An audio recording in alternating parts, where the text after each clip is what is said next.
और आज से प्रभु ने ये कहा मांगो, प्रभु ने कहा मांगो, जो मांगना है मांगो, प्रार्थना करो।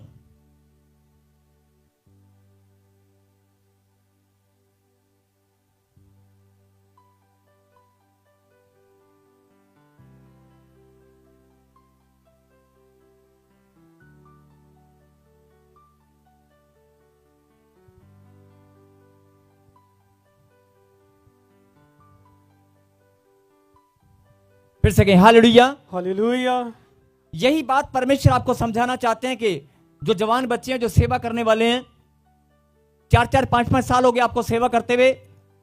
अगर सेवा करने वाले के घर में भी दुख और तकलीफ है, सेवा करने वाले या प्रभु के पास आने वाले या विश्वास करने वाले और बड़ा उत्तम भेंट लेकर आने वाले, दशमांश बोने वाले, अगर आपके ऊपर भी कर्ज है, आपके ऊपर भी प्रॉब्लम जाने का नाम नहीं ले रही है, तो आप पवित्र आत्मा को शोकित मत करें। आप पवित्र आत्मा को शोकित मत करें। बात की गहराई को समझें। मैं आपकी प्रार्थनाओं को नहीं बोल रहा हूं। आप प्रार्थना करके मांगने वाले परमेश्वर से बने, कोई बात नहीं। प्रभु ने खुद कहा जो मांगना है मांगो, मैं देने वाला हूं। लेकिन बहुत सारे लोग गलती करते हैं, अपने विश्वास को गिरा देते हैं, कमजोर बन जाते हैं। कमजोर ना बने, विश्वास में आप टूटे नहीं, और आप पवित्र आत्मा को शोकित मत करें। कईयों को समझ नहीं आ रहा होगा कि पवित्र आत्मा को हमने कब शोकित किया, हम तो नहीं, जाने अनजाने में पवित्र आत्मा को जब आप शोकित करते हैं तो शैतान आपकी ब्लेसिंग को रोक लेता है। उसके पास बहाना होता है, देखा इसका तो विश्वास ही नहीं है, देखा आता तो भवन में है, बैठता सबसे आगे है, बोता भी बड़ा भेंट है, और आराधना भी बड़ी करता है, और ताली भी बड़ी बजाता है, और ये बहन तो हालेलुया के नारे बड़ा लगाती है, लेकिन अंदर से तो खोखली है। मेरी बात समझ रहे हो? और इसने तो सीधा सीधा पवित्र आत्मा को ही शोकित कर दिया, परमेश्वर को ही दुख दिया, अपने परिवार को नहीं। वैसे परमेश्वर को कोई फर्क पड़ने वाला नहीं है, लेकिन जब भावना की बात आती है, बड़ी गहरी बात है कि कहीं ना कहीं अगर आप अपनी भावनाओं से, अपने मांगने से, अपनी प्रार्थनाओं से आप परमेश्वर को कहीं दुख तो नहीं दे रहे हैं। आप सोचें इस बात को, और आज से फैसला करें कि मैं जो परमेश्वर को, मैं पवित्र आत्मा को शोकित नहीं करूंगा। मैं विश्वास के साथ, मेरा विश्वास दृढ़ है, और जो प्रभु के कलाम की शिक्षा है, जो विश्व वचन की शिक्षा है, उसमें मैं और ज्यादा मजबूत बनूंगा। बोलो आमीन। और जो बनने वाले हैं, बहुत सारे लोग, एग्जाम्पल दे रहा हूं कैसे, बहुत सारे लोग 4-4 साल, 5-5 साल, 10-10 साल से प्रभु के साथ जुड़े हैं, वचन के साथ जुड़े हैं, चर्च के साथ जुड़े हैं, लेकिन रो रो कर प्रार्थनाएं करते हैं, टूट कर, रो रो कर। रोना बुरा नहीं है, लेकिन आप रोने में कहीं कमजोर तो नहीं है। आपको कमजोर नहीं बनना है। आज एक घोषणा करें, परमेश्वर आप मुझे बल दें, अपनी सामर्थ और बढ़ा, मैं आज से और ज्यादा मजबूत बनूंगा, मेरा विश्वास और बढ़ेगा। बोलो आमीन। यस, एक जोरदार ताली बजाएं वचन के लिए। और अब अगला समय प्रभु के वचन का निकालें। प्रभु के वचन से पहला यूहन्ना 5वां अध्याय, पहला यूहन्ना 5वां अध्याय,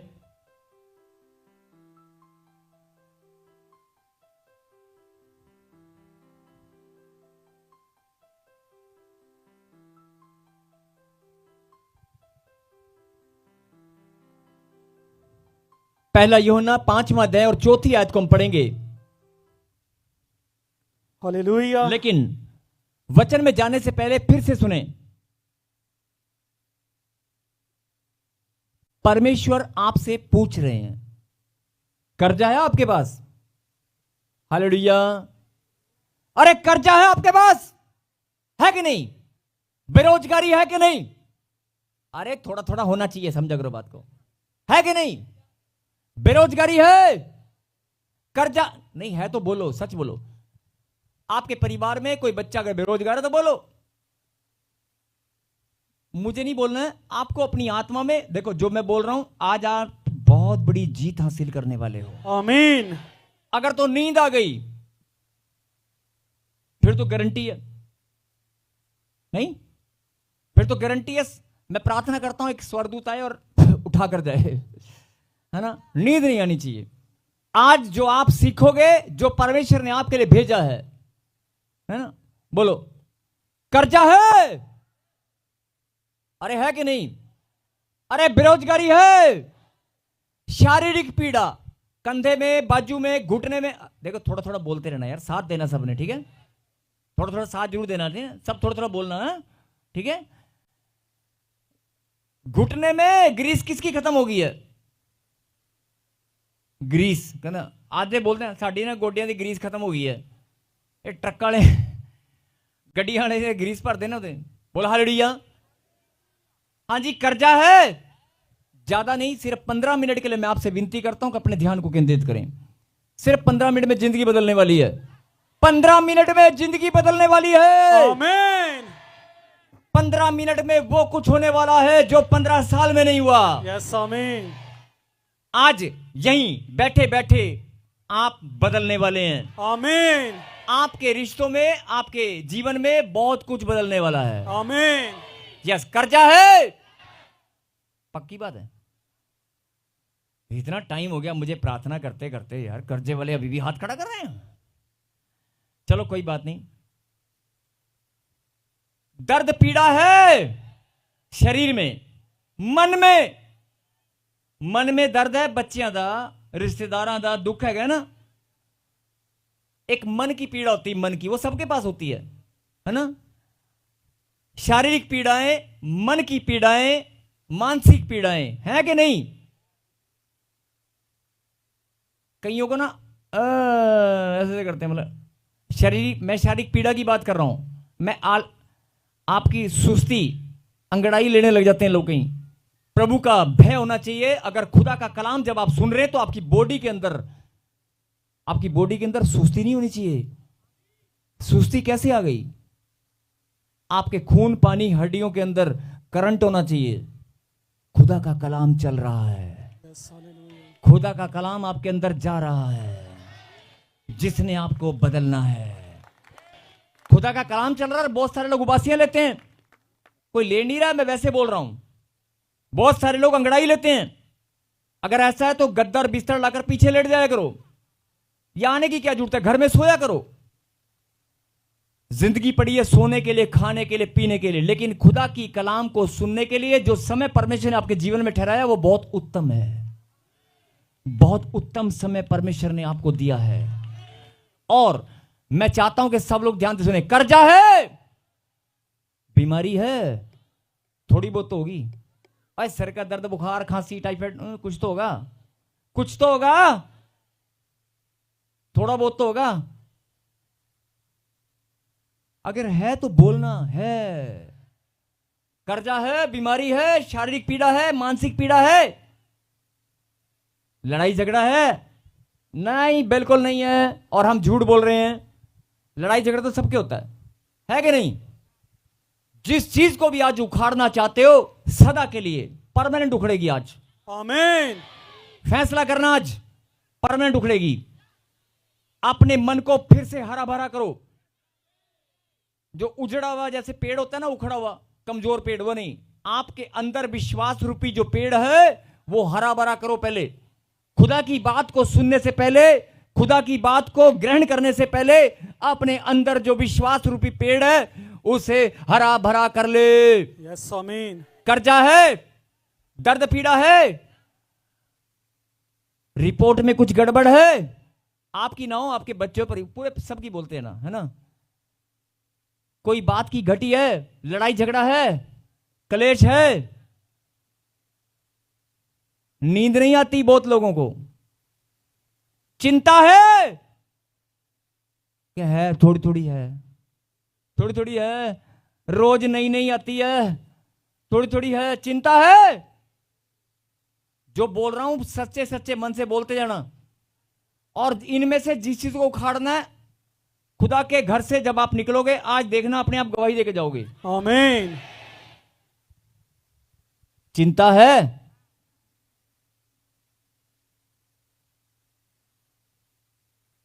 जादू टोना है,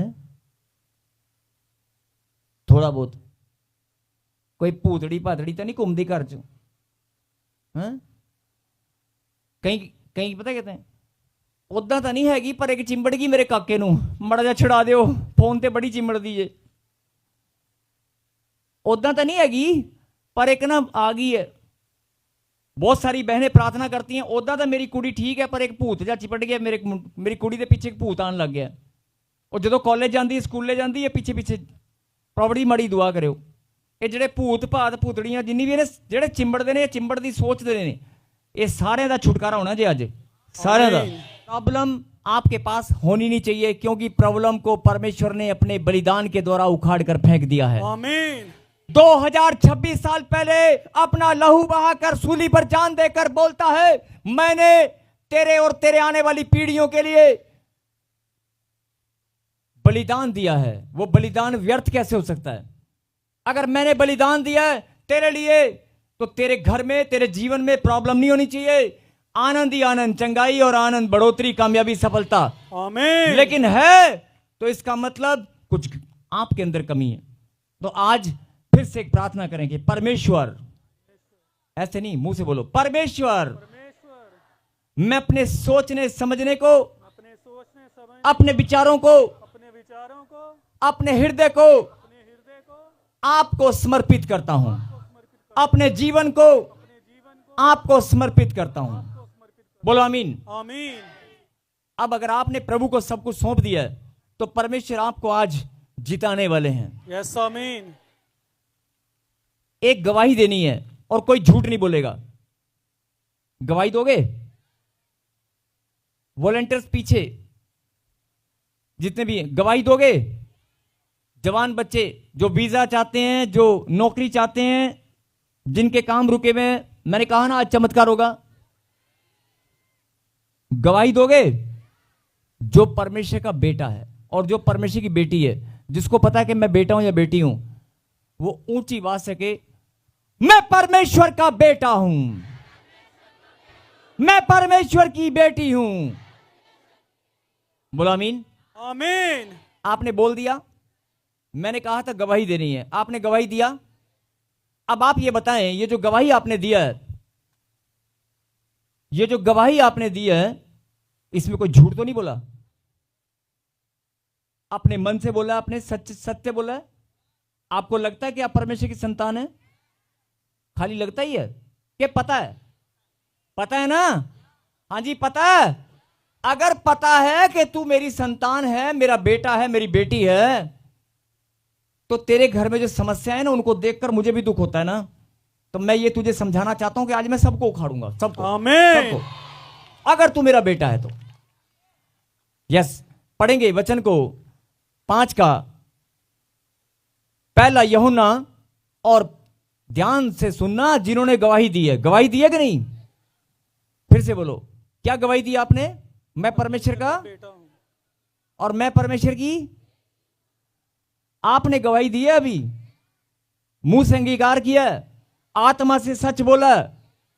सुनो फिर 5 का 4, क्योंकि जो कुछ परमेश्वर से उत्पन्न हुआ है वह संसार पर जय प्राप्त करता है, और वह विजय पर जय प्राप्त होती है, हमारा विश्वास है।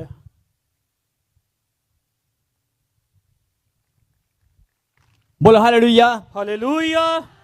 क्योंकि जो कुछ परमेश्वर से उत्पन्न हुआ है। हाँ जी, अभी आपने कहा था मैं परमेश्वर का बेटा हूं। परमेश्वर से उत्पन्न हुआ मतलब परमेश्वर ने आपको पैदा किया कि नहीं? परमेश्वर ने आपको पैदा किया कि नहीं? अगर आप परमेश्वर से उत्पन्न हुए कि नहीं? मूंछों में ताव देना, यस दे सकते हैं आप ऐसे, मैं परमेश्वर का बेटा हूं। सीना फुलाकर बोल सकते हैं आप, और यह बोलना पड़ेगा, मैं परमेश्वर का बेटा हूं, मैं परमेश्वर की बेटी हूं। सीना फुलाकर बोलना पड़ेगा, मूंछों में ताव देना पड़ेगा, और चलने फिरने में सीना फुलाकर चलना पड़ेगा, मैं परमेश्वर का बेटा हूं। बोलो आमीन। आमीन। और जो लोग इस बात को अच्छे से जानते हैं कि मैं बेटा हूं और बेटी हूं परमेश्वर का, तो आज मैंने कहा ना कि परमेश्वर तुम्हारे जीवन से समस्याएं, दर्द, पीड़ा, चाहे वो घुटने का है, चाहे वो सिर का है, चाहे वो घुटने का दर्द है। अभी देखना बहुत सारी बहनें गवाही देंगी, मेरा दर्द चला गया। अगर आपके ऊपर चश्मा भी लगा हुआ ना, सिर्फ आपको बोलना है, वो चश्मा भी चला जाएगा। आपके रिश्तों में कोई दर्द है, आपके बच्चों के या कोई आशीष नहीं मिली, कोई रुका हुआ काम है, आप बोल दो अभी के अभी। इस वचन, जब आप इस वचन को सुनेंगे, उसके बाद जैसी आप प्रार्थना करेंगे, आपके जीवन में ऐसी सामर्थ आएगी, ऐसा चमत्कार होगा जो बड़े लंबे समय से आप खोज रहे हैं, ढूंढ रहे हैं। खुदा की सामर्थ आपके पास है, उसका अनुग्रह आपके पास है, उसकी दया आपके पास है, उसका बड़ा नाम आपके पास है, उसकी पावर आपके पास है कि नहीं? ये सब बातें आप बोल रहे हो कि नहीं? और अभी आपने बोला कि मैं खुदा का बेटा हूं, खुदा की, मैं परमेश्वर से उत्पन्न हुआ हूं। अब क्या लिखा है यहां पर, जरा गहराई में जाएं और ध्यान से सुने। क्योंकि जो कुछ परमेश्वर से उत्पन्न हुआ है वह किससे जय प्राप्त करता है? किससे? किससे?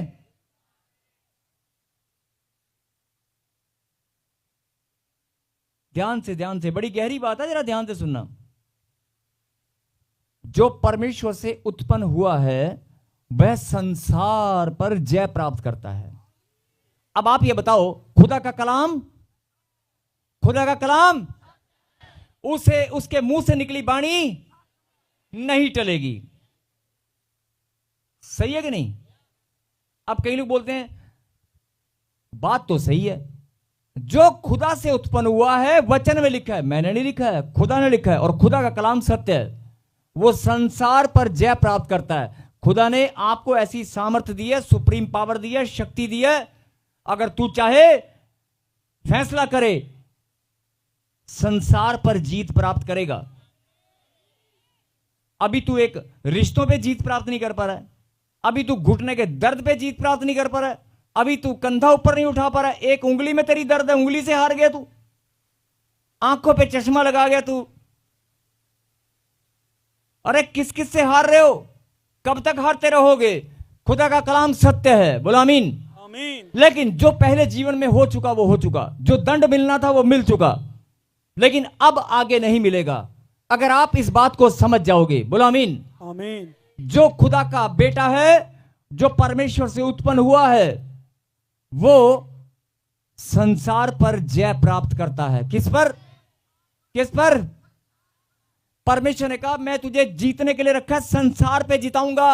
अरे बढ़, संसार का मतलब है संसारिक चीजों पर। जितनी भी संसारिक आपके जीवन में गतिविधियां हैं, जितनी भी संसारिक रिश्ते, जितने भी संसारिक चीजों में आप घूम रहे हैं या प्रॉब्लम में उलझे हुए हैं, उन सब से मैं जय प्राप्त कराऊंगा। सबको जय मसीह की। मैं जतिन बब्बर और आप देख रहे हैं मसीह परिवार चैनल। जैसे कि आप सब जानते हैं कि मैं इस चैनल पे प्रभु के अलग अलग दासों की वीडियोस डालता हूं, तो अगर आपको हमारा चैनल अच्छा लगता है तो आप इस चैनल को ज़्यादा से ज़्यादा सब्सक्राइब जरूर करें, ताकि आप प्रभु के वचन को सुन सके। वीडियोस को ज़्यादा से ज़्यादा शेयर करें, ताकि जिन लोगों तक वचन नहीं पहुंचा है उन तक भी वचन पहुंच सके। सबको जय मसीह की। एक बार मैं आपसे दोबारा कहूँगा कि इस चैनल को सब्सक्राइब जरूर करें और वीडियोस को ज़्यादा से ज़्यादा शेयर करें। जय मसीह की।